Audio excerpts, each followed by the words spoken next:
Good morning. Good morning. How's everyone doing? It is time again for Ask Me Anything with DeAnna. Happy December. Glad you're here. So feel free to comment any questions you might have. We are starting off with questions that we held over from last week. So we've already got some really great questions in place. You have any great wisdom to start us off with? Well, first off, I just want to say I hope everyone had a lovely, lovely Thanksgiving. Meals are always a beautiful thing to share or to enjoy, even if you're on your own. Hopefully you really enjoyed that meal that day. And we have some questions already waiting for us. I'm going to jump right in because I'm hoping a whole bunch of people are here today and you're going to have even more questions for me. And then we'll see if I have some wonderful concept for the day, little words of wisdom that will come through. And the first one is about Costocondritis. And so that was really the primary one. And that was a fun one for me. I just want to make mention that it's actually kind of exciting for me when I have to say I don't know enough about that, because it means I get to learn something new. And that means I get to start sharing it. And it usually means, too, that, there's going to be someone else that comes along that might have the same thing. So Costocondritis, when I looked it up and started, really kind of playing that out, I had mentioned that, itis is always going to be inflammatory. And so it is inflammation, and it's inflammation of the rib cage, and it's the ribs that are meeting the sternum, the breastbone. And I'm sure the person who asked this question knows this, but if I didn't know exactly what it was, I'm assuming other people did not know either. Yeah.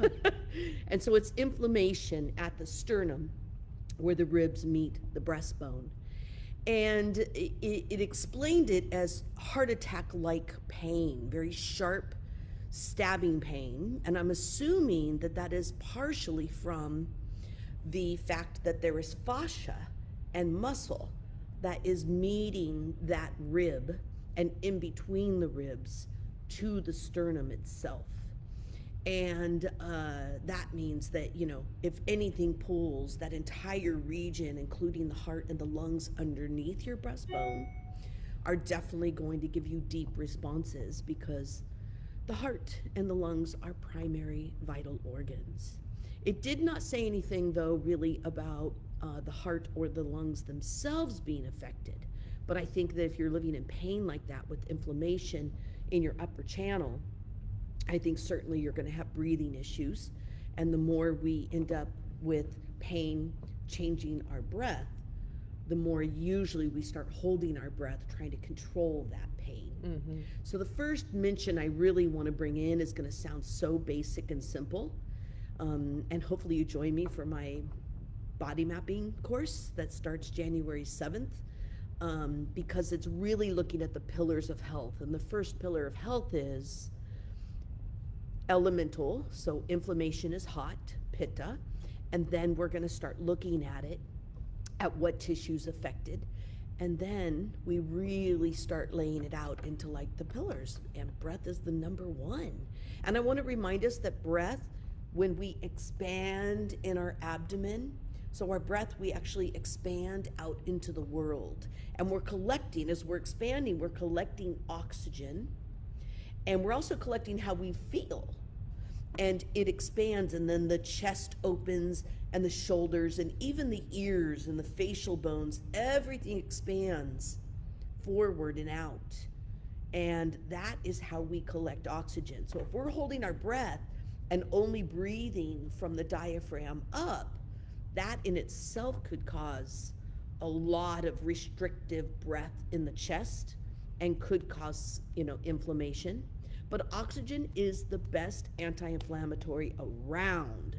So I know when I mention breath, people kind of like, oh, here we go again, or like, I already know this. And it happens all the time when I'm with clients. Sometimes I do it too, even when I'm talking about it. But I just want to really remind us that there is no better anti-inflammatory than using your breath and being able to collect that oxygen, which gets sent up to the brain. It regulates your blood flow, and then it cycles your lymph in your blood through your body. And that's how we get inflammation out. So think about this. Inflammation is like a hot spot. I always, man, things that are around fire now are a whole different thing to talk about. But it is like a hot spot. It's a place where inflammation, a fire is trapped. And so it's going to be under pressure, and then you get your pain.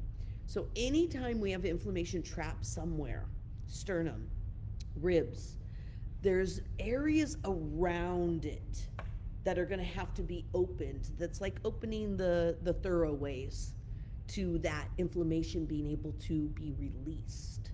So there's two ways we release inflammation. So let's talk about the pain of costocondritis first.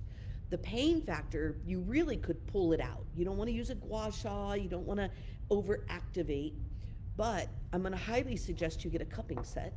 And anyone who lives in pain and who doesn't get pain sometimes, that cupping set is so instrumental. And they're actually really easy to use. And they're not hard to find online. And you're going to just take the cup and you're going to pump. You get the little plastic ones with the pump, so you get kind of one pump. How's that feel? Can I do 2 pumps? It even allows you to do a half a pump. And you really want to think about, getting into this rib cage and maybe doing cups up the center of your sternum. And those cups just suck out the inflammation. And they're amazing. Like, I like to put them up on my neck when I'm doing, the dishes. Or if I'm hanging out at home, I'll maybe put them across my sacrum. Those are areas that I notice get affected. But you can put them anywhere other than like your face or neck. Let's just be safe, even though they can go there, but you need to know what you're doing for that. Right. And you just pump it as tight as feels safe, and it'll start releasing. And when there's inflammation, often you'll even sweat inside that cup. And you'll know that inflammation is releasing because your body's making steam from the fluid that is surfacing. And it's bringing blood flow to your rescue also. And that's why it turns really pink inside, or it might even leave a bruise. So, that's a whole nother topic. But those bruises, we actually read the coloring. We don't see them as a negative. We see them as toxins that let out of the blood. In Ayurveda, we call this Rakta Mokshana. Like the simplest form of bloodletting we have is to surface it out of the skin. And, Chinese medicine is very prized, as is Tibetan medicine, very prized in these methods. And that's where you're going to find them. Usually acupuncture, websites is where you're going to find these cuppings. And I'd say that's one thing I really want to talk about as far as like just relieving the pressure off that pain. And the more inflammation you move out of that space, by the way, the more healing can happen. So sometimes you might get into an inflammatory, situation like this, and then if you just keep using your sternum over and over, which is hard not to do. So if you're having to live life and then you don't know how to release that inflammation, you could be not healing as quick as you could as if you moved that inflammation. So I'm going to suggest salt scrubbing to move your whole body to take the pressure off that one region. And I'm also going to mention gua sha, the drain. Maybe take my lymph class if you haven't already, and make sure your drains are open, because that's where the inflammation has to move through. And then the cuppings. And I think that's really the baseline of what I would look at with inflammation as a starting point. Things you can do yourself, right? And then that also includes breath. And now I'm going to bring in an essential oil. And the essential oil I am going to choose here, because it's sternum and around the lungs and heart, I feel like frankincense is going to be one of the smartest oils here. If you have lavender, you could start there. If you have chamomile, you could start there. They're all good anti-inflammatories, but I would say frankincense is very specific for this area of the body and the fact that it's muscle and fascia and bone. And that's where frankincense really, really shines. But it is a more spendy oil. I always think about cost when I'm giving suggestions. I've been running a donation clinic for 26 years, so, I think cost. I have to, and I have to think about cost in my personal life too. So frankincense is a little spendy, but maybe you've already spent your money and it's sitting around and you've been using it for sacred anointing and different things because it's so good for that. And now it's also a great anti-inflammatory, and it'd be probably 8 drops twice a day if you were going to use it as like a long-term medicine. Frankincense is a little bit drying, so just if you start noticing you're drying out in your lips or getting really, really thirsty, you might want to take a couple days off and then go back to it. But that would be my pain relief and my anti-inflammatory concepts around this. And then there's other questions which you might want to think about doing, like a remote consult with me. I have other questions for the person who has this, of like just, there can be trauma onset with things with the sternum. There can definitely be, the first thing I thought of, I'm going to be really honest, I remember what I thought when I looked this up, which was just today. I just took a moment with it, and then it was like, oh, I can totally answer this question. But I was like, what if there's a hiatal hernia? You know what I mean? Because that's an interesting place. There might have been an injury, but it just seems like an interesting place to have inflammation trapped. And it made me wonder if there was inflammation in the esophagus, or a really high revved metabolism that's flaring because fire rises from the gut, or if there's even a hiatal hernia, which is this tiny little hiatal muscle. It's a little tiny kind of O-ring muscle where your esophagus meets your stomach. And what it does is it just kind of time releases that food dropping down into your stomach. And when it gets inflamed, it doesn't open up. When it gets inflamed, that little muscle, it actually kind of swells up and then makes this tiny little opening, sometimes even a pinhole. And that's why people will be eating food and it'll get lodged. And they'll notice that, like, oh, I feel like I'm panicking, or like, like I've had some people come to me and they're like, I have panic attacks, but I don't really have the emotions behind it. And I have found that it's actually, I'm like, are you, we can't track it. And I'm finally like, do you panic when you're eating?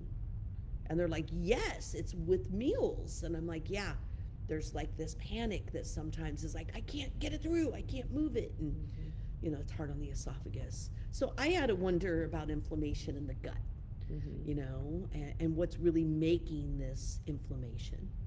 But those are the things that would give you relief. Since that's a true disease state, there's more to this picture. Yeah. But hopefully that helps give you some relief and makes you wonder what else you might be able to figure out for yourself. Yeah. All right, let's go on to some of the other questions that were holdovers from last week. We had a question from Nicole. Wondered if you had any suggestions for interstitial cystitis. She said she's done incredible healing on her own, yet always open to hearing your wisdom. Okay, well, this is another inflammatory. Right. And it's interesting. I chose to do a class in January, which is one of the webinars. I'm doing pelvic floor early January, and then I'm doing inflammation. And the reason I chose to do an entire webinar on inflammation is, first off, it is the number one factor in pretty much most of our disease states.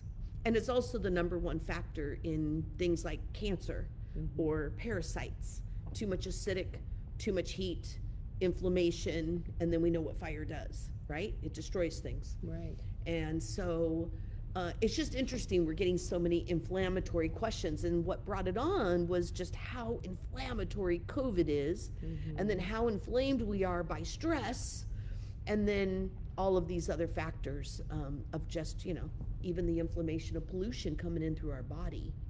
So not avoiding the question, I'm bringing us back to like, wow, look at how much we're talking about inflammation. So I don't want to forget what I just said, even for this new question.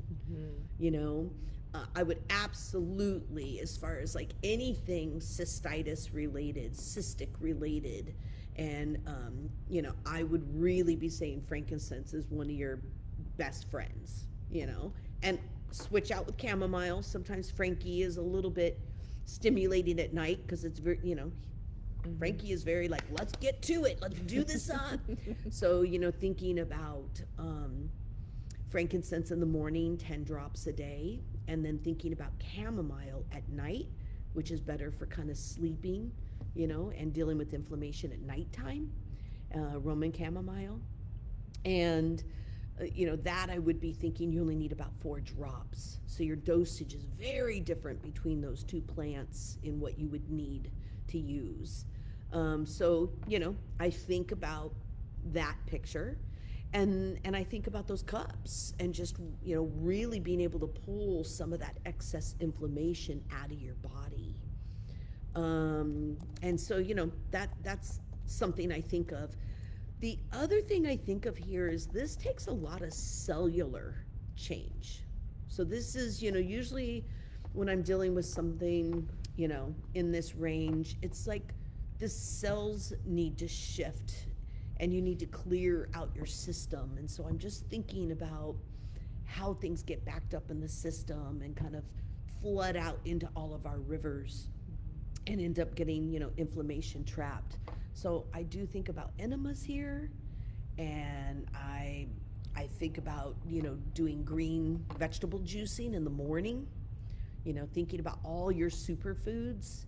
If this was me and you've tried very specific herbs, usually those herbs are a little bit more diuretic and a little more drying, and they're trying to move the inflammation out by pulling it out. But when you pull it out, you dry it out.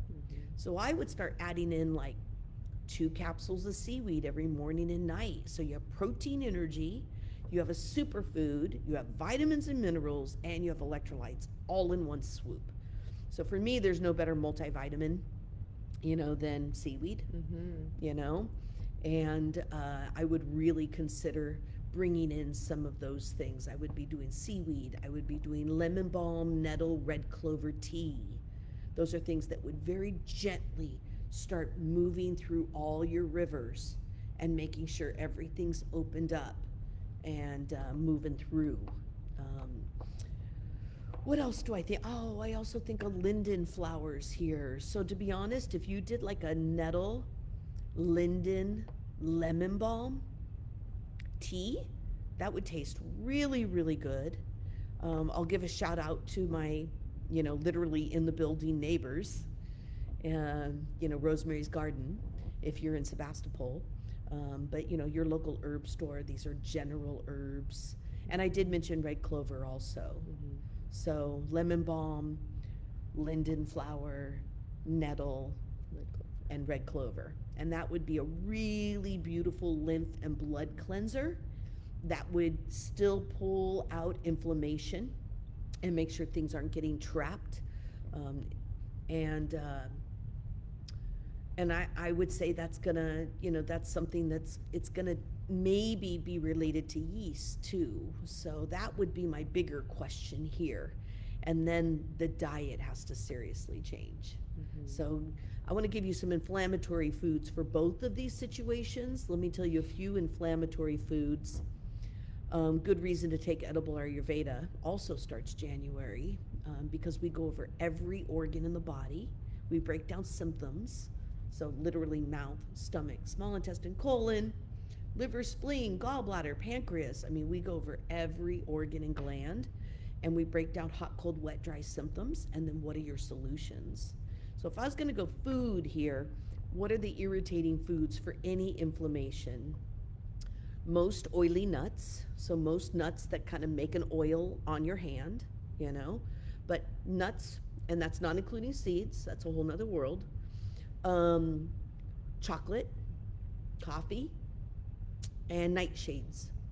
And then if there was yeast related to this picture, then you'd be having to do all of those inflammatory, take those out, so no to avoid.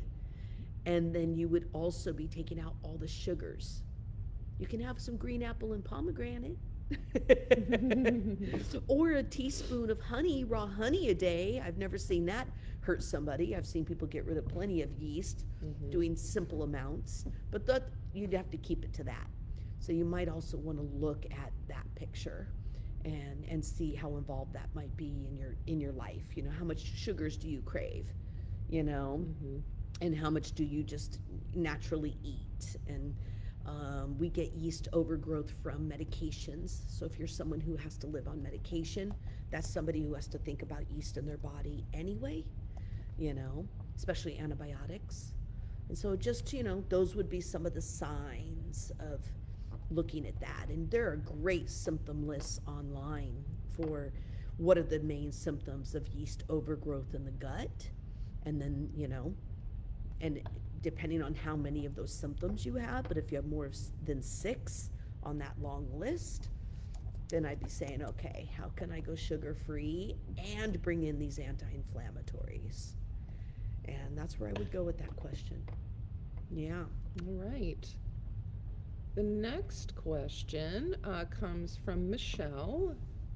Michelle says that her teen has stretch marks and wonders if there's any good skin oil to use regularly. She was thinking shea butter. Okay. Yeah. Shea butter is a good idea. So you're on track. I can speak to this personally, and I'm not afraid to do so. And it is a serious thing when you are a teen and you get stretch marks. Like, it is serious, because I got my stretch marks when I was a teen. And I did have a weight issue, though you do not have to have necessarily a weight issue to get stretch marks. You might just be, you know, getting breasts, you know what I mean? You might be getting hips, you know? For me, I had weight issues, and then I filled in. And that was really, really freaky, and it was not socially, you know, accepted. And then I was hiding stretch marks under my clothes, you know what I mean? And just feeling like no one's ever gonna love me. And so this is such a sweet question for a mama to be asking. Just want to say, you're probably seeing your, you know, your daughter suffer a little bit over something that you're like, oh my God, you know, we all have them, or like many people do, not everyone, but so many people, you know?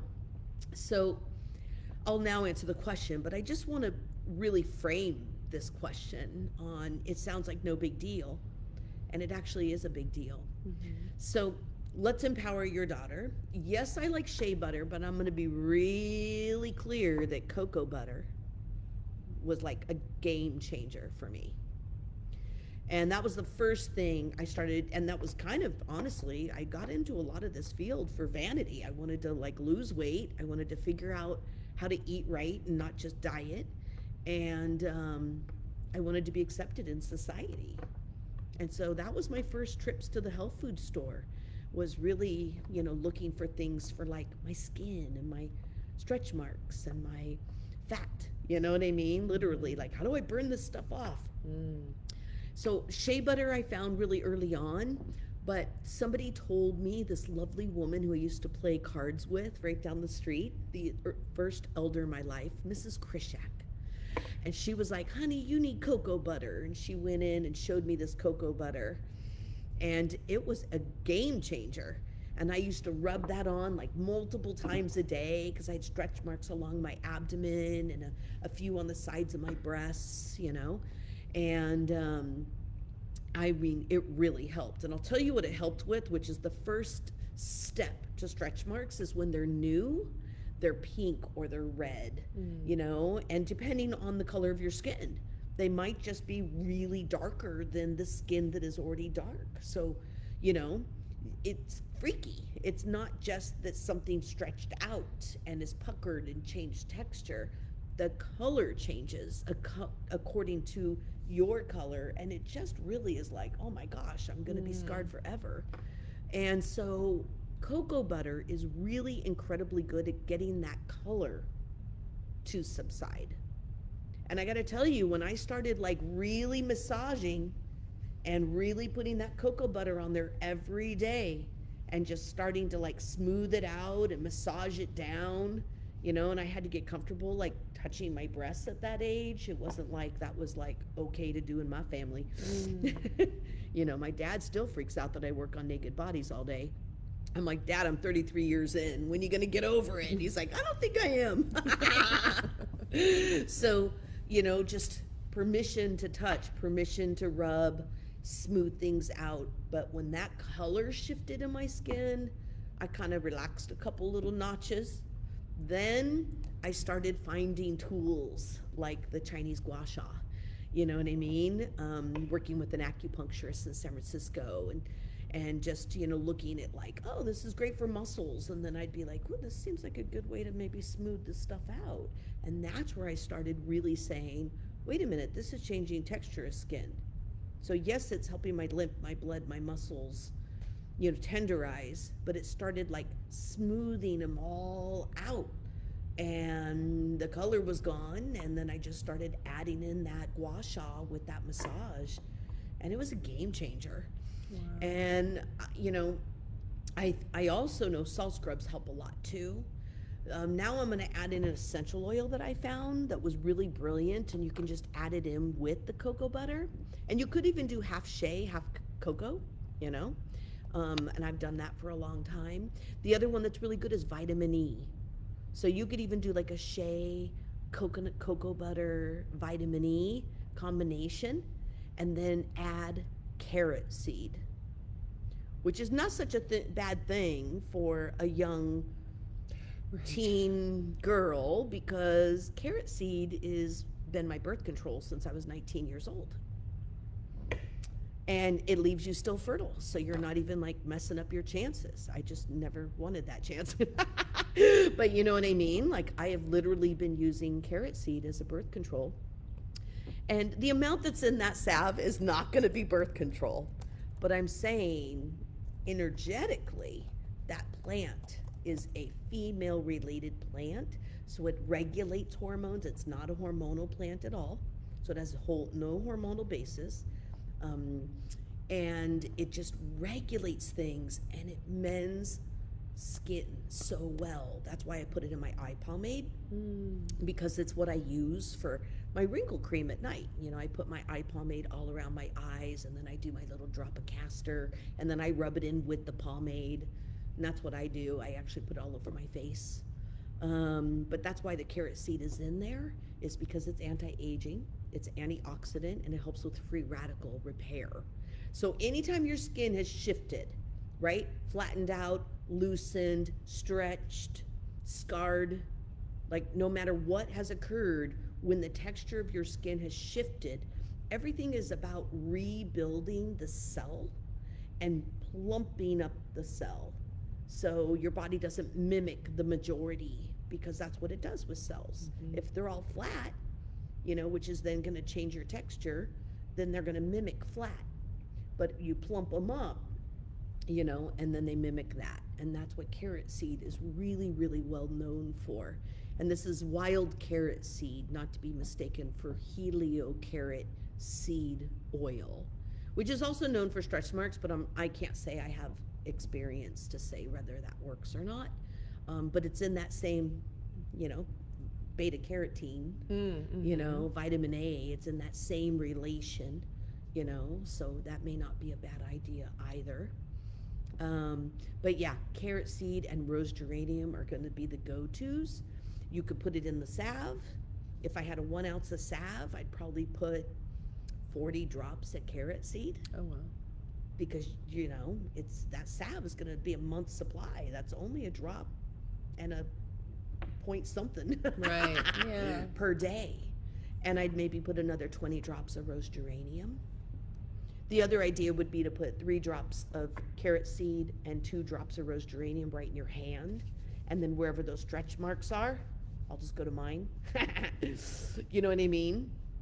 You would put it right on there, and it would go straight into your skin and be a really mending, deep tissue healer. And then you would apply your cocoa butter or shea or the salve you make with that combo, you would apply it on top of those oils. In fact, I think that would work a little better than in the salve, just, you know, if you're really wanting to see change. And the carrot seed really helps with the coloring too. So yeah, those would be my go-tos for stretch marks. It's about getting the color to shift, permission to start smoothing it out, so you got to be repetitive or nothing's going to change. So this is the tricky part for a teen. Not for all teens. Everyone's different, you know. I meet some really disciplined teens where I'm like, dang, that's more than I even am at 51. And I've been working it. So it depends. But are they going to do it often enough to really see it shift? So sometimes teens do good with 10-day incentives. They do really good with incentives. Like, give it 10 days, do it twice a day for 10 days, and you tell me if it feels different or looks different.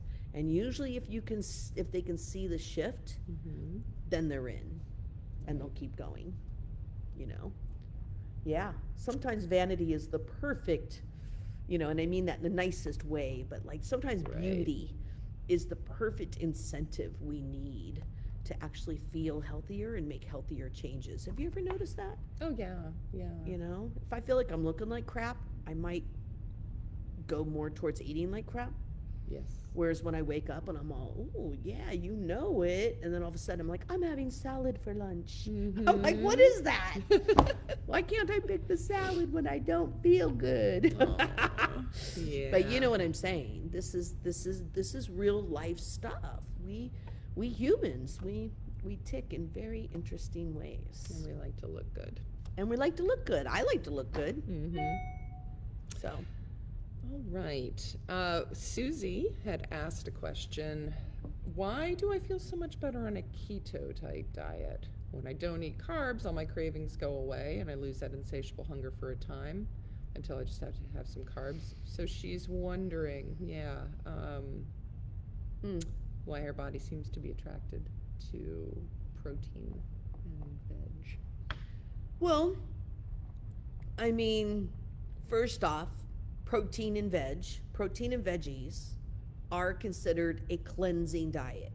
So if you feel like you have toxins, now I like to always frame detox, because everyone's like detox, but you really need to, you know, consider, like, are you toxic? You know, have you worked with chemicals for a long time? Do you know, are you working around them? I mean, I know we all have toxins around us, but keto is a diet that is very detox related. So usually if you have, you know, toxins in your blood, or if you have any skin conditions, which tells us levels of toxicity, keto diet is a smart way to go. And I'll tell people, your mantra is protein, veggies, protein, veggies, protein, veggies. You know, and I've said that hundreds of times because I'm just trying to get to someone like less carbs, you know, more protein. And so there's that. It might be putting you in a cleanse. You need that cleanse. And so you just literally feel lighter on your feet. And there's a little more going on there. The one thing I'm going to say for keto, though, because I'm a little bit more about paleo in the way that, like, it's protein, veggies also, but it's not just like fat, fat, fat, fat. So what might be working for you in keto, which does not work for me, I'm just gonna say, it just doesn't work for me. And I've tried it like 3 different times, but I am a pitta oily, you know, I am a pitta in the quality of oily, and it's too much fat for me. So if you are vata, if you are depleted, if you run really high metabolism, that keto diet is going to be brilliant for you because it's going to be all the fats you actually need. And sometimes I have a hard time getting the right person to eat enough fats because they'll be so concerned that they're going to gain weight, you know. So the more vata you are, the more keto is kind of the right diet, you know, the right concept. The more you just want to, you know, cleanse and you want to get more inflammation out of your body really quickly, the more paleo. So pitta does really good with paleo diet. And then kapha You know, if there's actually more excess weight or excess congestion or depression weighing you down, those are the people who do really good going raw food and fermentation and raw. And they just want to do like salad and vegetable juicing and salad and vegetable juicing and just really get that extreme amount of fiber and take the fat and the meat out. So sometimes with keto, I'm like, I'll tell someone like, could you do less meat and more avocado, coconut, and cashew, and tahini, and seed butters that are a little bit safer, oily, but they're like highly digestible fats, and so they really serve their purpose in a keto diet. So sometimes if you get a little too meat related, you will eventually hit a wall, because that's a lot of flesh fiber for your body to have to digest. And usually in Ayurveda, we would be, if we're doing like meat, we're doing the size of just the palm, and we eat 2 angelis. It's so hard on the thing for me. Eat 2 angelis, and that's the size of our meal, and 1 palm is the size of that meat. The rest of it is vegetables. So you're eating 1/3 protein to 2/3 vegetables. And if you wanted to go more detox, you would do 1/4 protein to 3/4 vegetables. And so this is where I think keto, sometimes people will just like meat and fats, and then they just have some like reduced down cooked vegetables. And I'm like, I think you should like go with raw. So it's like, just make sure you mix it up, more vegetables, less meat, and then add your fats to your vegetables. They can be cooked or raw, but make sure you have a combo of cooked and raw, because those are the compounds and the enzymes we need to like keep converting meat and breaking down the fiber of meat. Or think about doing a whole bunch of bone broth, in a soup versus like a chunk of meat itself. So those are the things I think of, is like really leaning on the seeds and the seed butters and eating lots of avocados. So how many healthy fats can you get versus I can eat any fat I want on this diet? Right. And then I think you can do keto very long term as a vata.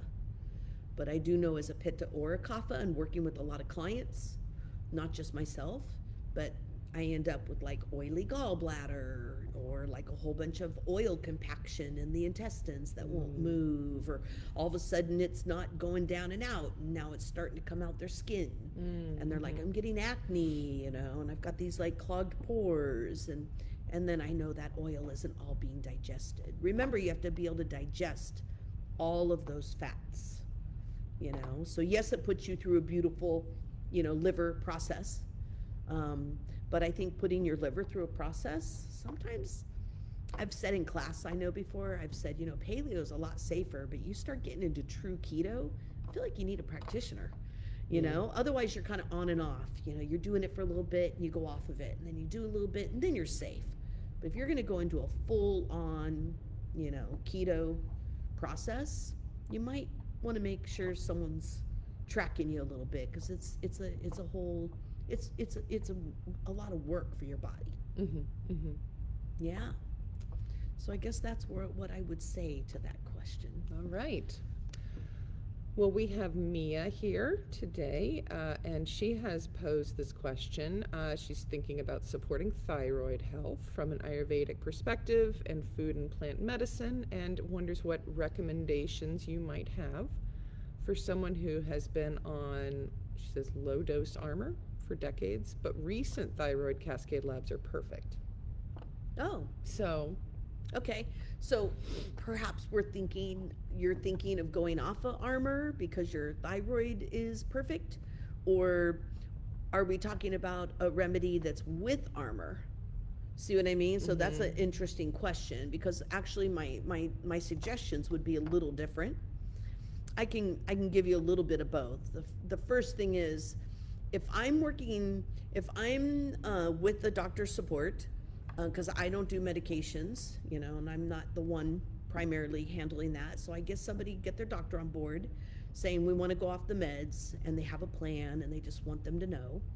And most docs are pretty mellow about you going off your meds. They're like, yeah, that sounds great. If you can pull it off, do it, So what I'm going to suggest is if you're trying to go off the Armor and see if your thyroid can do its job itself, because it's quite regenerative, you get on seaweed, which is actually contraindicated with those medications. So if you're on thyroid and you're going to stay on thyroid, you can't take seaweed supplements. It's even, on your, it'll actually do its function beyond that medication. That's how effective seaweed is for stabilizing the thyroid. So, that would be it. But if you're trying to get off of your thyroid medication, and Armor is natural, natural bovine, but you would take 3 capsules of kelp seaweed, not bladderwrack. You don't want to go into the heavy hitter thyroid. That stuff you got to know exactly what's going on to use bladderwrack. So we're talking really simple kelp as a beautiful protein. Here it is again. Must be our plant of the day. And as you raise your function with the seaweed, it'll lower the value of that medication, but then you end up on seaweed and you get off of Armor. And I've had a lot of doctors who have told my clients, like, whoa, that worked brilliantly. Like that was seamless. Like it was so easy, because it can be really hard to get off of thyroid meds. Like you might even, it's a little bit like pain meds, where you might have, 5 to 10 times the amount of pain or stress with thyroid until you're off, so you get a little withdrawals. And so you can't read your symptoms in the first 2 weeks. And the nice thing about this replacement with the seaweed is you don't have any of that. You're literally just kind of lowering the medication's function and raising up the seaweed function. And then your thyroid is on its own, and it's functioning off of the electrolytes: potassium, magnesium, calcium, and iodine. And you don't need to be doing table salt to get your iodine. That's a total racket. They only added it in because they took all the other stuff out, and you can't process it without them adding in that laboratory iodine. So that's not the iodine we're talking about. We get iodine from everything green, every seaweed you can think of. One of the really most digestible seaweeds that has high iodine is dulse, D-U-L-S-E. Maybe it's dulce, but I think it's dulce. And that is that beautiful purple, you can make a gamasio with the roasted sesame seeds, and we sell a beautiful gamasio. And, that's what I would be thinking of. But it is 3 capsules morning and night, and that would be your replacement that you're letting your doctor know you're doing. Otherwise, if you're on Armor and you're going to stay on Armor, I want to make mention either one of these has nothing to do with those meds now. That was the seaweed talk. And I want to talk about fennel seeds. Simple fennel seeds, literally. So hopefully you're a fan of fennel, because not everybody is. But you want to chew them. So it's all about getting the amylase and the enzymes in your mouth. And you're also chewing, which then activates your thyroid that's right below your mouth and moves through that lymph that is all in your dental down into your neck. And it's a teaspoon of fennel seeds a day. And I usually tell people, put it in a cute little bowl, put it out right in front, and then, in front of your kitchen. Every time you walk in your kitchen, you nosh on a couple little seeds. And you just chew those seeds. Don't just swallow them back. And, right there, you can get an amazing regulator for the thyroid that actually goes back to one of the most common reasons people have thyroid issues is because the adrenals are affected. It's definitely Hashimoto's 101.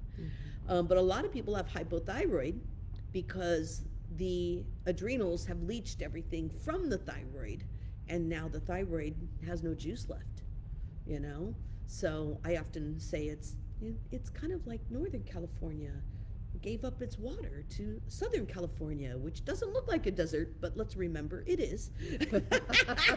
And now guess what? Now we're running out of water, you know what I mean? So it's just our endocrine system, and they work together. There's 7 glands that work together as a unit. And when one is down, like adrenals, the thyroid comes to the rescue. And when the thyroid is down, your pancreas comes to the rescue. And why is this important? Adrenal, thyroid, pancreas? Because fennel helps all of them. Fennel is a #1 pancreatic plant. It's enzymatic for the mouth and the thyroid, and it also is calming, cooling, and nourishing for adrenaline, which is hot and dry. So fennel is really good here. And I'm going to tell you 2 more things.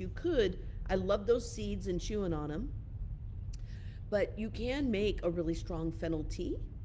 So you can take your fennel and turn it into a powder really easy. And then you could just put a teaspoon of the fennel powder in a teacup. Add even just, especially if you don't like the flavor, you could add just a little bit of water, and then you could like get that down into your stomach. You are bypassing a little bit more of that dental relation, so maybe if you could swish it in your mouth and then swallow it back, but that'd be an easy way to just take it in if you're not going to eat those seeds all day. But those seeds are a great idea. In fact, I'm doing screen use. What is it, next Thursday? Next Thursday, I'm doing self-care for screen time. And that's one of my things I'm going to be talking about, is like having a bowl of different spices and seeds that keep me metabolically functioning and keep my mind connected to my physicality.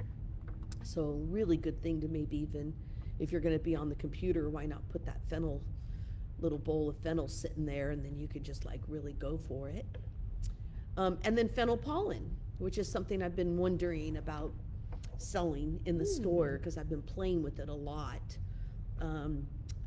I made a beautiful egg fried rice the other morning. Had a couple people over. We were actually getting COVID testing. So once we knew we were all safe, no COVID, it was the day before Thanksgiving. I wanted to keep my dad safe. So got our COVID test. It was like, everyone's great. Well, that's wonderful, because I've made breakfast and now we're all safe to eat together. And so we had a meal. And what I did is I cooked my rice. And this is very thyroid, by the way. And I have to think of my thyroid constantly. It's like a big part of my family. But I did star anise. I did 1 star anise in cooking 2 cups of rice. I did 2 teaspoons of fennel pollen, which right now I'm getting at Savory. So I'll give a shout out to the spice store in Santa Rosa called Savory. Really beautiful little spice shop.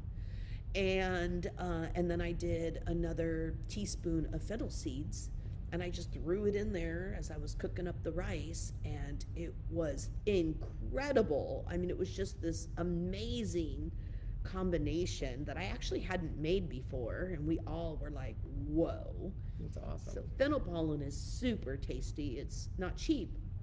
Fennel seeds are. Yes. So those are some of my favorites for that. I really could give you cardamom in here, and for thyroid and metabolic, especially if it's hypothyroid. Since you're on armor, it is hypothyroid, and that means low metabolism. So anything that's going to strengthen your stomach health and your metabolism, which is mouth to stomach, all of those are going to be things that actually support the thyroid. So fennel, cinnamon, cardamom, cumin, coriander, which are all super user-friendly in the kitchen, so why not have them around anyway? And all of those could be little tasters. It's just fennel is called the singer's seed. Yeah, and it's really good for communications and throat chakra. And by the way, your thyroid is your throat chakra. We have a gland for every chakra. Yeah, where your chakra is, if you put your hands there, go down to your root, put your hands there, come on. Nothing wrong with that. What's there? Reproductive glands. Okay, go to your sacrum. That's our sacrum. That's our passions, desires. It's right below the belly button. Put your hands behind your body. What gland is there? Adrenals. Okay, go on up here to your solar plexus, right below the diaphragm, right here to the left, pancreas. Thymus gland to the heart, thyroid to the throat, pituitary for the third eye, and pineal for the crown. So we inhale up our chakras about what's in us and how do we feel, and then we exhale, and whatever we feel and whatever we send to our body is how our glands take in our emotional self and start creating physical process. Our chakras meet our glands, our emotions meet our physicality. It's kind of a cool concept, you know? So when I think of thyroid, I also just am like, if you really want it to be good, where's your communications at? You know, and what did that, you know, most of our communications really get set up from childhood, you know, and then we either play that out in our relationships, or we start finding ways to do it opposite, but I'm going to suggest opposite. So, you know, anything you can do to kind of consider opposites. You know, my family, it was like, you could just throw it out there and, you know, and like I did that for a while, and I had some partners who were like, what are you doing? Like when I got together with Scott, he was like, I don't really work with fire like that. What are you doing? And so he really supported me being like, oh yeah, that like, doesn't really get you anywhere. You know what I mean? It's just a waste of energy. So I had to learn to, you know, do that different, and to not just feel like I had the right to put it out there when it was not something that necessarily needed to be put out there. So communications are where it's at with the thyroid. But those are some of the things I can just really give to this beautiful question, that I know are going to be tried and true. They're going to be supportive. They're not going to throw off any of your meds. The moment somebody's medicated, I really have to consider, what are the plants that are okay or not okay here? You know, plants are powerful. You know, essential oils are powerful. So I have to really consider that. You know, I don't want to override a medication. I want to support a medication, you know, so. All right, thank you, Mia. So we have a few minutes left. Okay. Do you have some additional little treasures for us?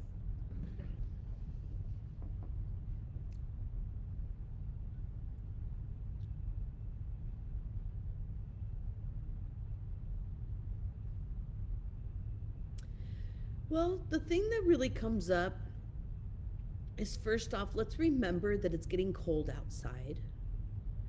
And let's also remember that we have just a short little time before winter solstice, which is when we need to be warm enough to go in and hibernate, be grounded. And it's about kind of preparing for the next year, you know, thinking big. And, you know, I'll do some things on, you know, winter when we get there. But we're in our last little stretch of follow through. So I want you to read the Dear DeAnnas, because we're really talking about how do you dig deep and follow through. You know what I mean? And how do you, you know, make your list and check it twice? You know what I mean? Like, how do we make sure? And that doesn't mean follow through on every single thing in your whole entire life. That's impossible. That's stressful. But what is in the last, say, 2 steps that if you just stopped and did those 2 steps, you would be done? And then you could literally feel like, I did it. I'm patting myself on the back. I did it. That's done. That's been. How many things are 2 steps away and you've been sitting on it for even a year? I'm sorry, but it is so real.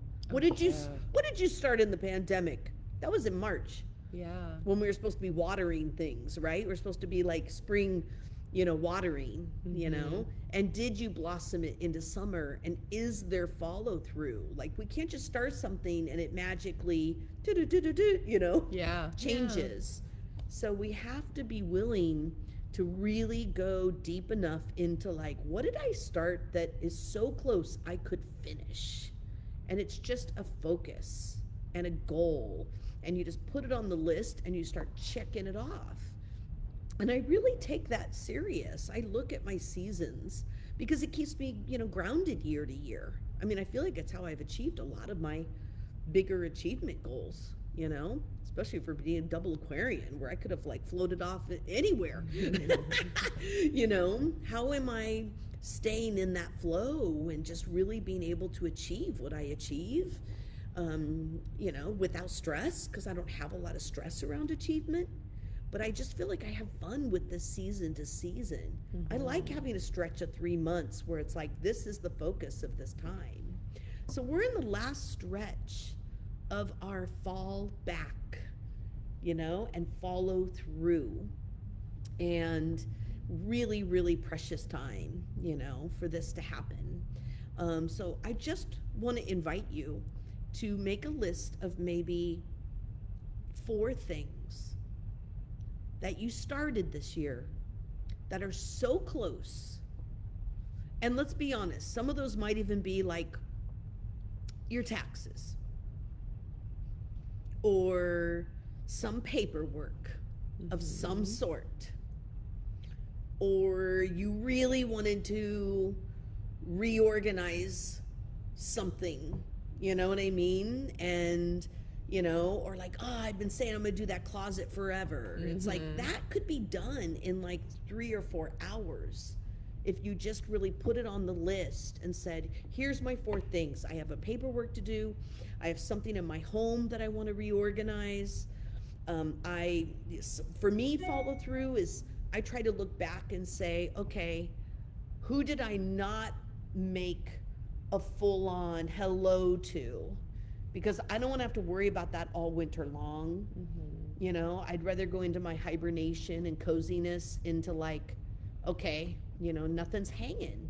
Like, for instance, 2 days ago, I had just a little breathing moment, and it was actually while I was away out of town. So I was working, but I wasn't working, but I just had this like breather, and I was like, you know what? I should look in at all my starred emails and like, did I do them all?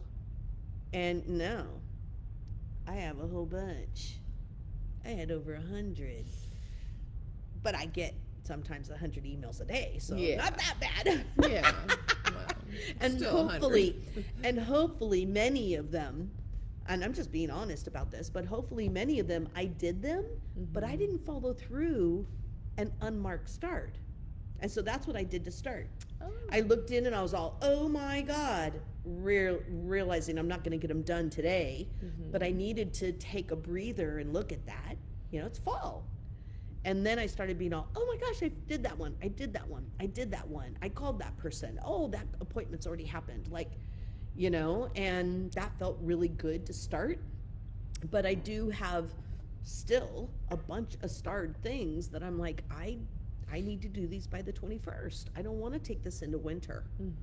So that's just ideas, but I like that time of year. I like follow through. I think we have lost follow through. The convenience of the world. We don't even have to follow through. You've probably heard me say this before. We do not have to follow through anymore. And honestly, I find that problematic. Because we're not learning how to commit. We're not learning how to go the distance anymore. We're not even expected to, And when somebody is going the distance, people on the outside kind of look in and they're like, man, they're so lucky. Look at them. They have a whole company and everything. They've got it made. Excuse me, but that person is working their butt off to make that their reality. They are following through. They are meeting goals that they made. They are being strategic thinkers in their winter hibernations, and they're planning out their whole next year in that time. There's a whole lot of follow through going on when somebody has a business, a company, a relationship that's working. That takes follow through. Oh yeah. And you got to keep it alive too. So the follow through sometimes is like, let's keep this alive. You know what I mean? But I just think we need to consider it, and we need to be considering it all year round. But this is what fall back is for. It's for, hey, what did I spring forward in? What did I blossom into in summer? And where do I want to take this? Do you want to finish it and you're done? Or do you need to follow through on details so it can continue? Because things don't even continue without you following through. And then you're just going to be like, nothing ever happens my way, or, you know, I don't know if I can do it. I've been wanting this for so long and it hasn't happened. And sometimes I'm going to be honest, sometimes I get a little frustrated with those kinds of questions, because I'm kind of like, dude, are you working towards it? Like, you know, if I have a goal, you can almost be guaranteed that I am spending a good hour and a half on that goal every morning, on top of working, on top of everything else. If I'm starting a new plan on a new project, there's at least an hour and a half every day that is going to that, or it is never going to happen. I'm not going to achieve that project. And so just think about that. Like, what could you give an hour and a half to and finish right now? Because there's a bunch of stuff, I bet, that all it would take is 1 hour and a half, that one phone call detail, you know, that one digging deep on that, you know, internet to find the answer or get through, and it changes everything. So I just really want to be an advocate for, like, what does that word mean to you? And are you recognizing what it could bring you? And if you're not even thinking about, like, oh, follow through equals achieving goals, you know, and I don't mean that in a stressful achieving goals, but like follow through allows things to occur, to develop. You know, abundance isn't just, come on, universe, kick it down. You know, if I'm asking the universe for something, I can almost guarantee you that I have already got, and I already know this, I already have a relationship with the universe. They know whatever's out there, whatever that is, it's known that I'm going to work my butt off. I'm not asking for anything for free. I'm not asking for anything to just be handed to me on a silver platter. If I'm asking for something, I'm already dedicated to the work it's going to take to make it happen. And if you're willing to say you are going to work towards what you're asking for, it's amazing what the universe might just provide you with. It's true. I mean, I see Andrea do it. Oh yeah.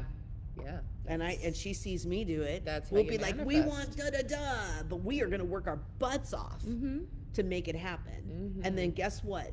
This email comes through all like, would you like to blah, blah, blah? And we're like, what? Yeah. Oh my God. All the time. But we're also going to do the work it takes. So if you want to manifest more, and if you want change in your life, how much are you willing to work towards it? And do you realize that follow through is the way you're going to receive what you're really looking for? So trust yourself, trust that time, you know, and when you get off track, like, bring yourself back. Be like, whoa, where am I going? I don't need a snack right now. I need to hang in here with this or whatever your thing is, you know. So that's my advice for the day. Perfect.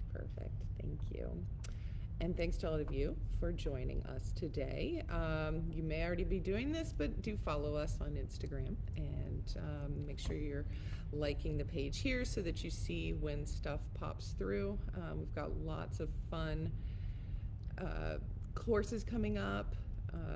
A few I put links to in the comments. Feel free to continue to send us questions if something pops into your mind that you hadn't thought of when you were watching. We continue to take questions, and in 2 weeks we'll have our next Ask Me Anything. So thank you so much. Take care. Can I do one more little shout out? Do it. Andrea and DeAnna Kruder have been doing, and a few other people in the team have been doing an incredible job of, like, putting out beautiful little videos you're going to be seeing. There's multiple ones. I think some of them are up right now. Yeah, there's some stuff out. There's new videos. There's some beautiful testimonials from people in the center who are just like, oh my gosh, this changed my life. You know, I think the My Body piece is up too, and I just want you to really listen to the words of that beautiful.